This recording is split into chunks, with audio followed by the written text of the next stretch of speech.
So if we talk about Linux, it is an open source operating system kernel created by Linus Torvalds, I don't know the pronunciation, in 1991. So Linux programming Linux is an operating system which is available for everyone. It is open and free. And when people say Linux, they sometimes mean kernel plus a collection of user programs and tools. So a Linux distribution, like we have Ubuntu, Fedora and Debian, so all these are, they put these sometimes together. So Linux is used everywhere. Linux is used in servers, in desktop, phone, even Android uses Linux kernel, and there are supercomputers using Linux, so it is widely used. And it is a Unix like system, okay, which was first introduced by Linus, and it was introduced in 1991, and since then it has been evolving. Okay, so one of the most important feature is that it is open source, like I said, that anyone can access it, its source code, and modify it and distribute it freely. So everyone have a free open source community where everyone can give their input and evolve this system. And Linux is highly modular, so it allows user to choose which component to install. So according to their own needs, we can customize it and tailor it to meet the requirement of the individual or the organization. And when you say that it has stability and reliability, so Linux is known for its ability to run for extended periods. It can run for so long without the need to be rebooted or restarted, and it makes it a reliable and stable source of operating system, and it is a critical feature in enterprise application.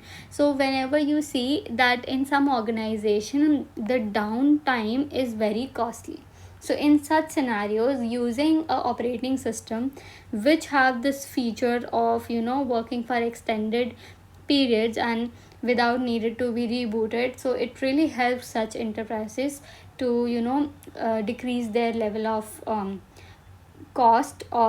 And lastly, Linux has a large and active community of developers and users who contribute to the development and provide support and assistance. So like I said, there is a huge community of ecosystem. So there are sorry, various application tools and resources which are continuously adding to Linux versatility as an operating system. Now let's move forward and discuss about the architecture of Linux.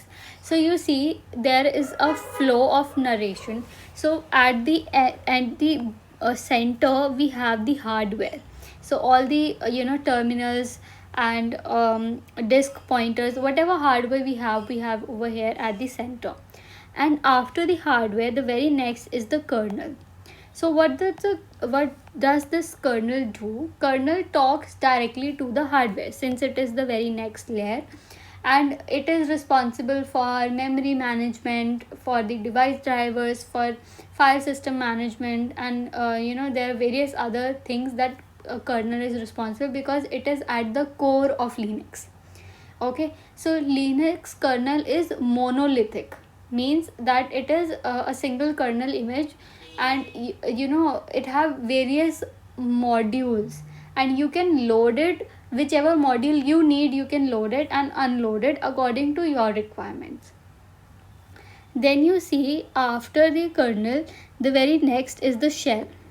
Okay, and the shell, and it also have the command line interface. So this is where we actually interact with the kernel. So it allows user to interact with the operating system by entering the commands. Okay, so we have this shells, and then after that we have we have utilities and applications. So you see utilities is basically all the things, all the standard libraries or background services which is required for the effective working of everything. And application is the outer source which is responsible for overall working, which is the user uses to interact with every other thing in Linux. So application is the user oriented background stage. So let's discuss it in detail. So first we have the hardware layer. So it consists of all the physical components of computer, CPU, memory, whatever is the physical component, input output devices, everything is included in this hardware layer. Then we have the kernel. It is the core of Linux programming. Okay, Linux operating system. I don't know why I'm saying programming again and again. So Linux operating system, and it directly interacts with the hardware. So you see, it is the very next layer with the hardware. So it directly interacts with it and it manages the resources. So the kernel is the core, you should know this. And there are various key responsibilities of kernel which I discussed, that it is responsible for memory management, system calls, and file system management. It is included for everything. Then we have the shell and command line interface. So Linux shell is where you are writing the commands. It is a command line interpreter, means it is interpreting, reading the line one by one, and act as an interface. It is a bridge between the user and the kernel. Okay, so here is the user and here is the kernel. So this shell is the mediator, it is the bridge. So it allows user to interact with the operating system by entering the commands. So we enter the commands over here. And so there are various shells which the Linux supports. So one of the famous is bash, which is widely used and entirely used in this. And then the command line interface provides powerful tools for file manipulation, process control, and system configuration as well. Next come is the system libraries. Okay, so this is a part of utilities. So system libraries are collection of functions and routine that provide essential services to the application and kernel. So they are the intermediary between the application software and the kernel version.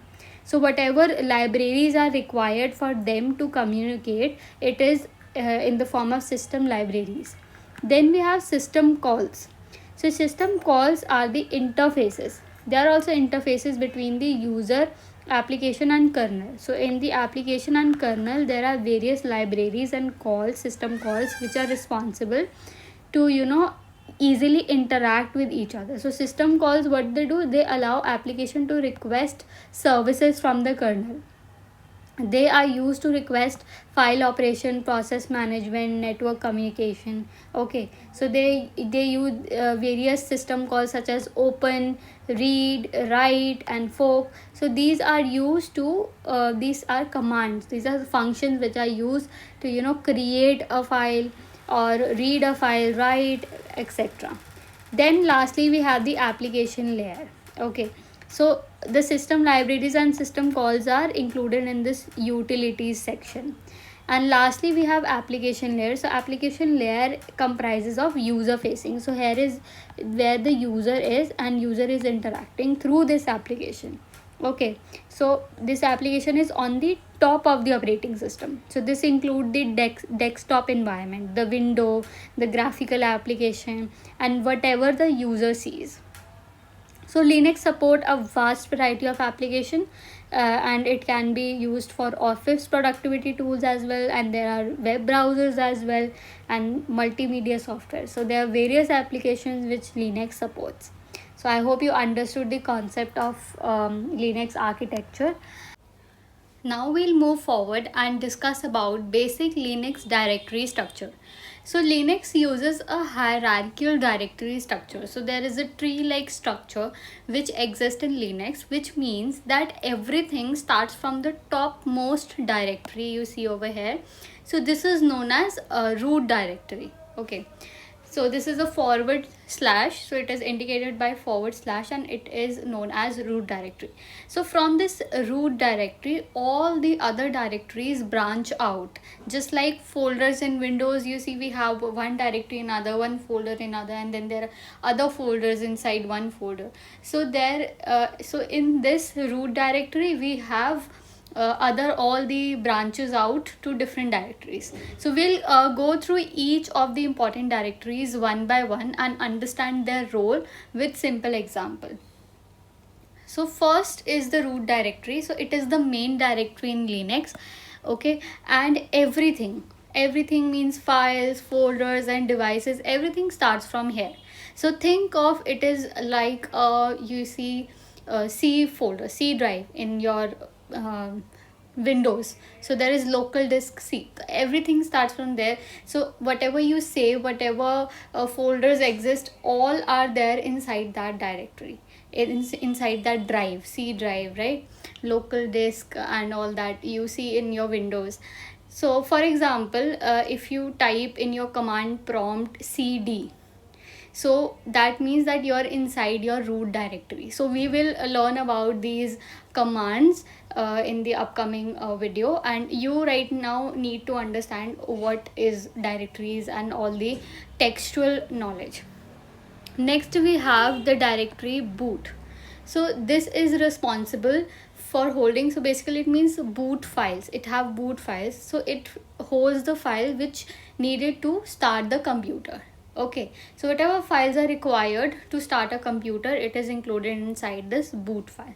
And it also includes the Linux kernel, which is the very important part of Linux. So it is included inside the boot files. Okay, so when we write /boot in our system, so what will it do? Our system will your system will not start, okay, without /boot, and if you write it, then it starts. Next we have is etc. So this etc contains the configuration files. So it stores system wide configurations file. For example, if you need to have user information, system names, mounted file system, so like you want to change the system settings, so you use this directory, and everything is stored about that in this directory. So in order to change system settings, you'll often need to edit the files in this /etc directory. Then we have home. So we need this directory because it has the user home functions, user home directory. So each user has personal folder here. Alright, so when we write root home and then root and the name of the person, that is for example John. So this example, that root home root John, is for the particular user John, right? And similar, you will see that we have my document section in Windows. So that is where you have your own personal informations. So for all your downloads, all your pictures, all your personal files, they all live in your home directory. Okay, next you have is root directory, which we have already discussed. So the root user home directory, or simply the root user's home directory, is located inside the root directory. So inside there is one more. So here it is responsible to have the system administrative information, root user information. So it has complete access to Linux system files and command. All right, next we have is opt. So this is the operational software packages directory. So whatever you need to install, okay, whatever is used for installing third-party applications, so this is where we use this directory. For example, from Google Chrome or from custom software, you whatever you install, you might install it under this opt Chrome, right? If you are installing from Chrome, then it would be like root opt root Chrome. Okay, so this is how it works. So this is used for third-party program file download and installation. Next we have is dev. So this directory is called device file directory. Okay, so Linux treat everything as a file. So whether it is a hardware or a software, it is treating everything as a file. So this dev contains file that represent hardware. Okay, it contains files that represent hardwares like hard drivers, USBs, terminals. So if you write dev and you write sda, so this is usually your first hard drive. This represents your first hard drive. So when you plug in USB, Linux creates a file for it in dev. Okay, so whenever you're plugging your USB in your laptop, there is a file created in dev directory. I hope you understood this. Next is a var, or we call it var. So this is the variable data file directory. So what is stored in variable data? It stores file that changes frequently, as the name suggests, variable which is continuously changing. So it stores the file that change frequently, and for example, if something goes wrong, so our operating system check logs in this variable file directory. Okay, so it have system logs, it have emails, and also printer or job queues happening inside this variable. Next is the bin. So bin is the essential user binary directory. So what does a bin does is it is responsible for system binaries. So it contains system management commands, and it is mostly for the root user. So for example, you want to shut down, for example, you want to reboot, right? So normal user rarely use this, but if you are a system admin, okay, they use this bin library a lot. Okay, so it contains system management command when you want to manage your system and you want to perform all the management operations inside your system. So mostly admins use this bin system binaries directory. And then we have system administration binary directory. So this can be utilized of the executable file, tools, commands. So all these things when we want to you want to utilize. So here the root user can only utilize these things. Okay, so it includes binaries that can only be executed by the root or a user, okay, and a super user. And next we have sur. So this contains the user binaries and read only data program directory. So what does this mean? So here you will see that it is the one of the largest directories. It contains programs, libraries, and documentation, everything, and there are so many subdirectories inside it. So there would be user bin, so it would contain all the non-essential part. Okay, and you see here we have written it will contain user bin, it will contain user s bin, okay, and it will also have user lib. Okay, so lib would contain libraries. User bin has all the non-essential user command. User s bin will have all the non-essential system commands. Okay, s stand for system over here. And then you will also have user share. This is it contains shared data like icons and documents, whatever you have shared. And this local will contain whatever is inside your system, all the local files. So this is the one of the largest directory, and it contains programs, libraries, document, everything. So there are various subdirectories which I have explained over here. And next you will see we have media.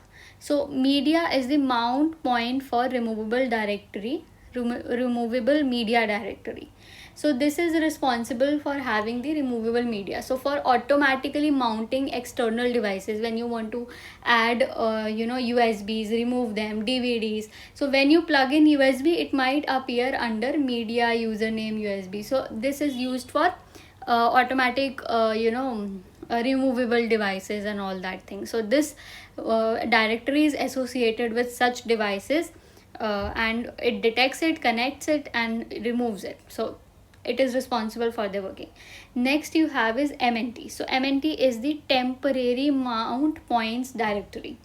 So it is traditionally used to manually mount the devices. So what you're doing, USB, you put it inside your laptop and it is automatically connected. So in MNT, what is happening when you're traditionally connecting it, when you're giving the command to manually mount the devices. So for example, you can mount a second hard disk here. So to do that, you will use this directory. So all the processes would be under this directory. Then you have PROC. So this is the process information. So this file directory, it is a virtual directory that shows information about system processes. So virtual directory means it is not the actually existing, it is not taking any memory. It is existing there, but it is not taking any memory, and it is a virtual directory. For example, you see, if you want to show the details of your CPU, okay, it would be included inside this directory. So this directory doesn't take up space, it is created dynamically by the system. That is why it is virtual. I hope you are you know the meaning of virtual. Next you have CD-ROM. So whatever historical mount point we have for CD-ROMs. So what happens in CD-ROM is it is responsible for having all the despite of having, it contains temporary storage area for CD-ROMs. Okay, so there are particular scenarios when we need temporary storage areas. So this is used, it is serves as a temporary storage area. So however, the media directory is preferred option for temporary media, and but this can be also used, CD-ROM. Okay. Next you have sys directory. So it is also known as system directory, and sys directory is responsible for having, okay, it contains system information. So it is like another virtual directory, like we have here proc. Okay, so it is another virtual directory, and it provides information about devices and the kernel.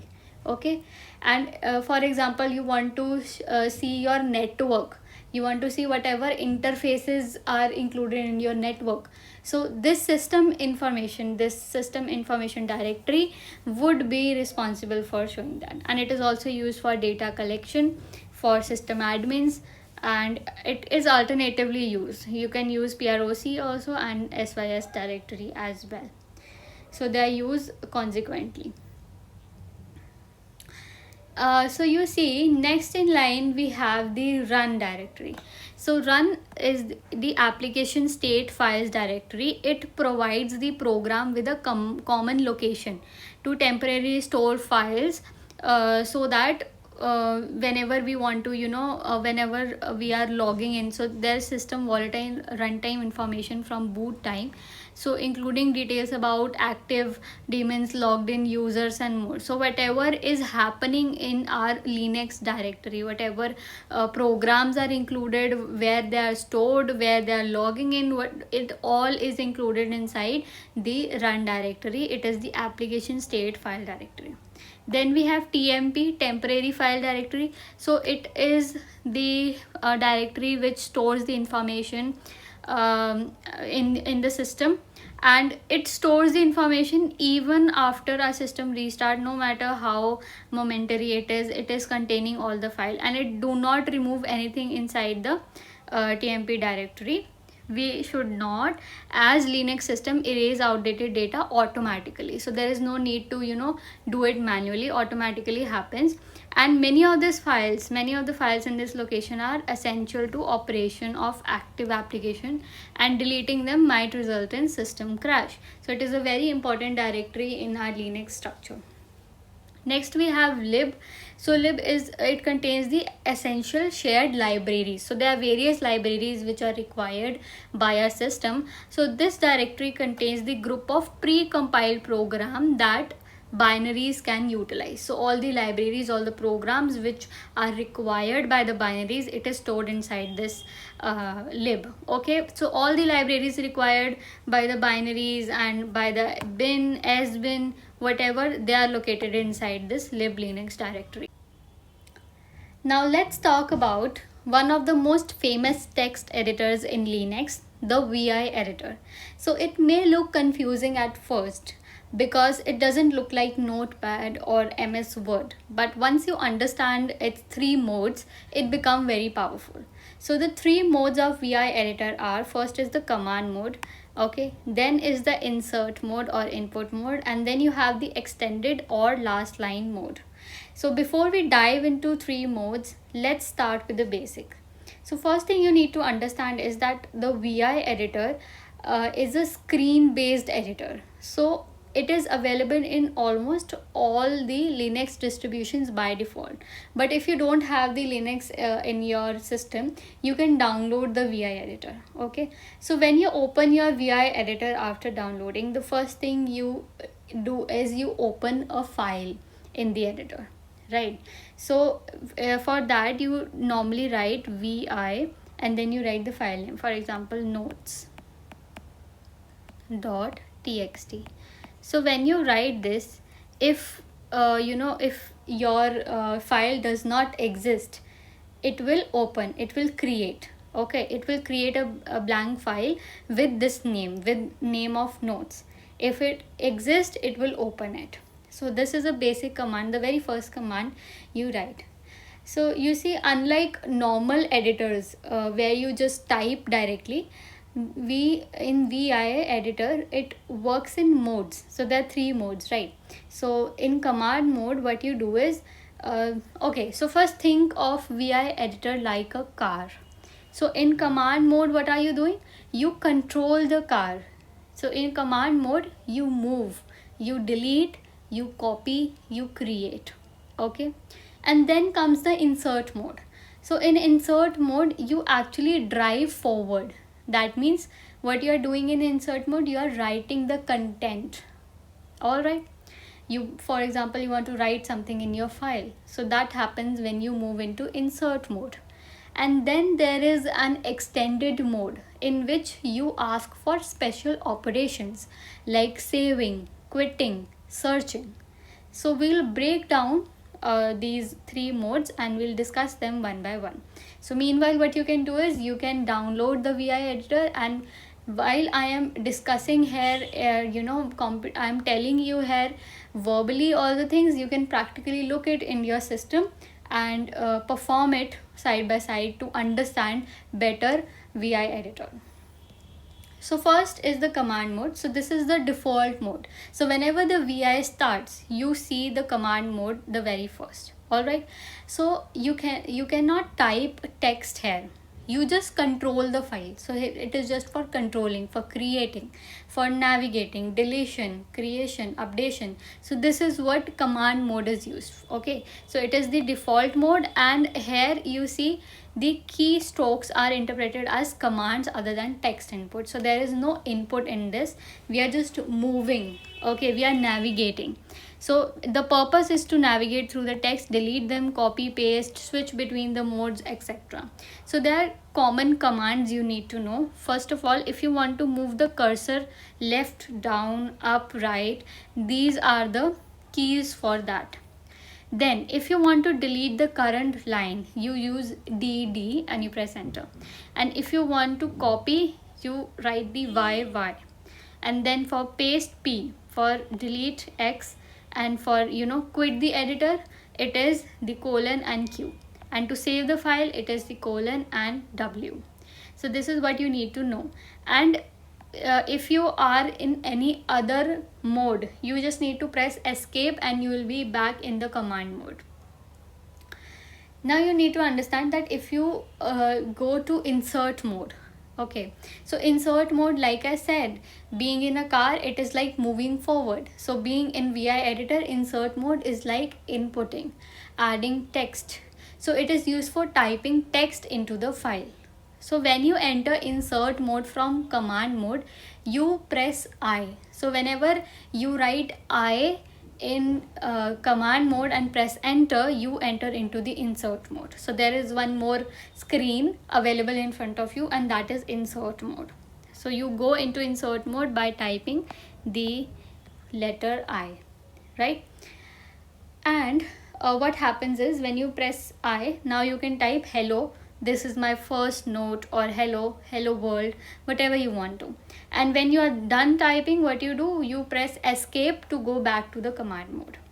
So think of insert mode as a writing mode. Okay, so if typing isn't working, you are probably not in insert mode. So if you want to type, you need to go to insert mode. So there are basic commands to enter into insert mode. So first of all, basic is that you write I first so that you are in insert mode.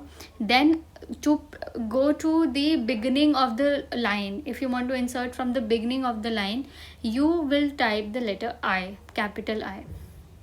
And this is small letter A is used to insert after the current cursor position, and the capital A is used to insert at the end of the line. And if you want to open a new line below the current line, then it is small o, and capital O to open a new line above the current line. So these are few commands which are used in the insert mode. Now we'll fast forward into extended mode. So extended mode have various name. It is known as last line mode. It is also known as colon mode because it starts with a colon. Okay, to move into extended mode, you write colon, enter, and you're in extended mode. So this is used for special commands like saving, quitting, searching. So it executes complex commands, and or we can say special commands. So when you write colon in command mode, you go into the last line mode or extended mode. And there are few common commands which we use in extended mode, like saving the file, okay, or quitting, or save and quit. And there is quitting without saving changes. So it is when you write colon, q and exclamatory mark, that means you are quitting without saving the changes.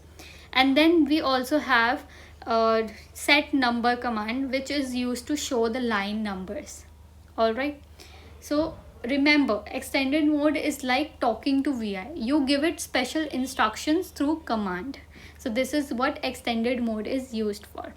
So command mode is used for navigating, delete, copy, paste, and it is the default page which first comes up, and you can press escape to go into the command mode.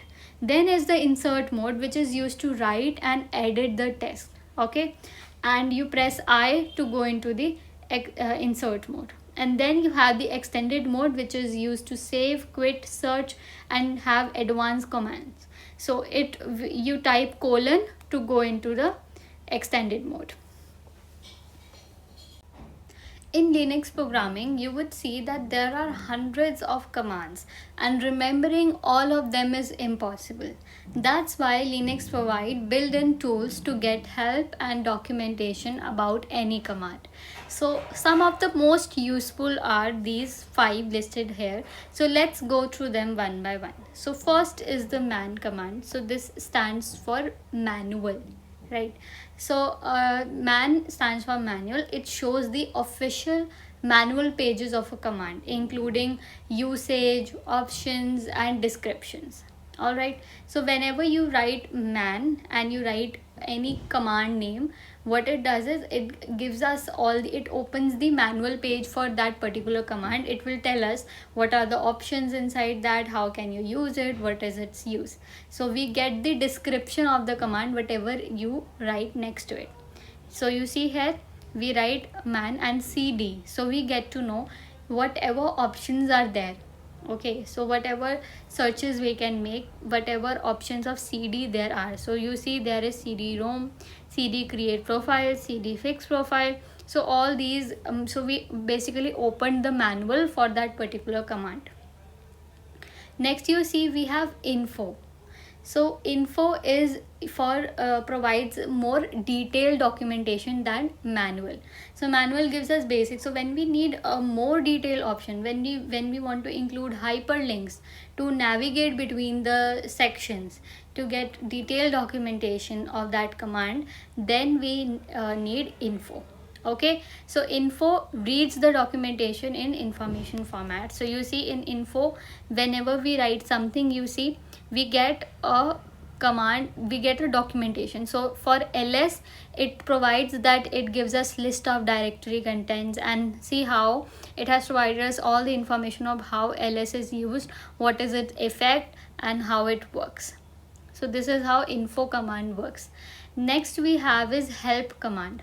So help, what help does is it helps to for built-in shell commands. So whenever there are some commands which we'll use later, such as echo, cd, exit, so whenever we need help with such commands, we use help command.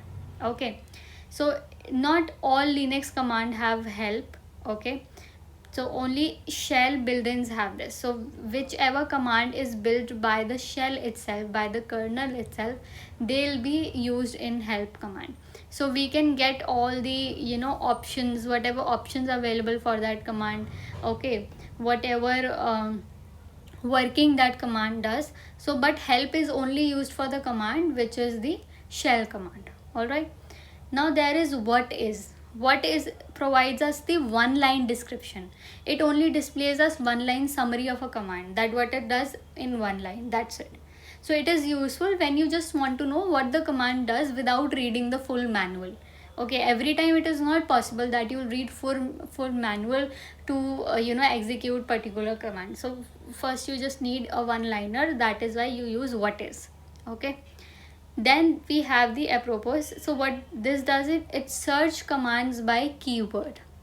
Okay, so what it does, it searches the manual page's description for a keyword, and it is useful when you don't know the exact command but you know the task. Like you write apropos, you want to delete something.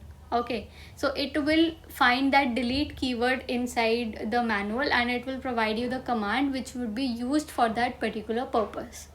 So these are the commands which provides us information about the commands. So whenever you are confused in Linux, start with man for quick reference, and if you want detailed explanation then you use info, and if you want to try shell built-in function which will learn forward all the shell built-in functions, then you use help, and if you only need a one liner then you use whatis. And if you don't know the exact name of the command and you have a particular keyword that command does, then you use apropos. Okay, so together these 5 commands are like Linux survival toolkit for learning and remembering the commands. Now we'll discuss about built-in shell commands of Linux. First is the cat. So the cat command is very versatile and can be used not only to display the contents of the file but also to create and append the text file. So you see, when you want to open a particular file, you want to display the function of a particular file, so you can use vi as well, like I told you, vi, or you can use cat command. So here, just like you see, we have written vi6. So we have started we are showing the content of that particular file, and or we can write cat6. So if there is no such file and blank file is created, and if there exists a file, it displays us the content. So you see here, hello world is printed from vi6 and welcome to India is printed from cat6.txt. So this is how cat command works. Next we have is cd. So cd command in Linux is used to change the current directory in the terminal. So this command is fundamental for navigating the file system. So if you use it in your Windows command prompt, it is still used. So if you write cd dot in that, you are coming out of the particular directory you are right now in. So you see, whenever you mention, so here you see I have written cd documents. If you see in the 4th line, you see cd document. So what is happening, we are going inside that document directory. Okay, so it helps to go inside a particular directory, work in that, and it also helps to come out of that directory. Okay, then we have mv command. So mv command is used to move or rename the file directory. So it is a versatile command that can handle tasks like moving files between the directories or renaming the file or directory. So here we are moving or renaming the file. So you see, if we write mv text01.txt and we changed it, we rename it to only me. Alright, so what is happening, we are renaming the file. Next is the cp command. So cp command in Linux is used to copy the files and directories. So it can use to create copies of or duplicates of file. So whenever you want to create a file similar to the other file, you use cp command. So here you see the very first line, cp txt01.text txt02.text. So what happened here, the all the details of txt01, whatever is inside that file, is exactly copied into text02. So text02 have all the details which is included in text01, right? And when you use cat command to see whatever is inside that, it is same. You see, if you write cat text02, you will have same thing. Okay, So same things are included inside everything. Now you see we have rm command. So rm command is used to delete files and directories. Okay, so when you want to delete a particular directory or a file, you simply write rm. So here we have written rm text o1.txt, and it is simply deleted from our directory system. That file is deleted. Now if you want to create a new directory, if you are creating a particular new folder, what you are doing, you use mkdir command. So this mkdir command is used to create new directory. So you write mkdir and name of the directory you want to give. So here we have used mkdir hello. So we created a new directory named hello. And what happens when you want to remove that directory? You just created, we used rmdir dir. Okay, so rmdir is used to remove any directory inside your system. Okay, so you have written rmdir hi, and it removes that directory. If it exists, it will remove. If it doesn't, you will see fail to remove this directory because it does not exist. Okay, next command is the file command. So file command is used to determine the type of file. Okay, so whenever you want to know what data type of that file is it containing numeric contents, if it have text, so you just write file and the name of the file. So here you written file text o2.txt. So it will tell us that it contains text. See, the output is text. That means it contains all the textual data. Then you have pwd command. So pwd command displays the full path of the current working directory. So when you want to know that where are you working, in which directory you are, you see here you write pwd and you get home own work. So we are inside the home and then inside the homeworks directory, and then we are working over there right now. Now we'll talk about other basic commands which are part of Linux. First we'll talk about date command. So date command is used to display the current date and time, and whenever we write date in our prompt area, you will get the date of the execution, which is current date at that particular moment. Then we have echo. So echo is used to print the text to the terminal. So whenever we want to print variables or text inside our terminal, we use echo. So how we use it? You write echo and then in inverted commas you write whatever text you want to print on the terminal. So when you write echo and the text, that particular text is printed. Then you see we have another when you want to print a number. Okay, so you see you want to print an integer, you want to have a command line calculator. So for that we use the command bc. So what happens over here, you write echo and in inverted commas whatever calculation you want to perform. So we write 9 plus 2 and then the straight line and bc. So what it does is it calculates the command. So there is a command line calculator. bc stands for basic calculation. So this is used for any calculation which we want to perform, any arithmetic operation. Then we have who. So who is used to show who logged into the system. So you want to see which user are logged in, then you use the who command. So you simply write who and then you get which user is logged into the system. And when you want to print the current logged username, okay, so when you want to print the username of current logged, you write whoami. So when you write whoami, you get the username. All right. And when you want to print the host name, system's host name, so there are particular host name provided through every system. It shows the computer name. All right, so when you write host name, you get the standard PC whatever you're working on. Then there is another command called tty. So it shows the terminal you're using. Okay, so the terminal device you are currently using. So when you write tty, you get the terminal device.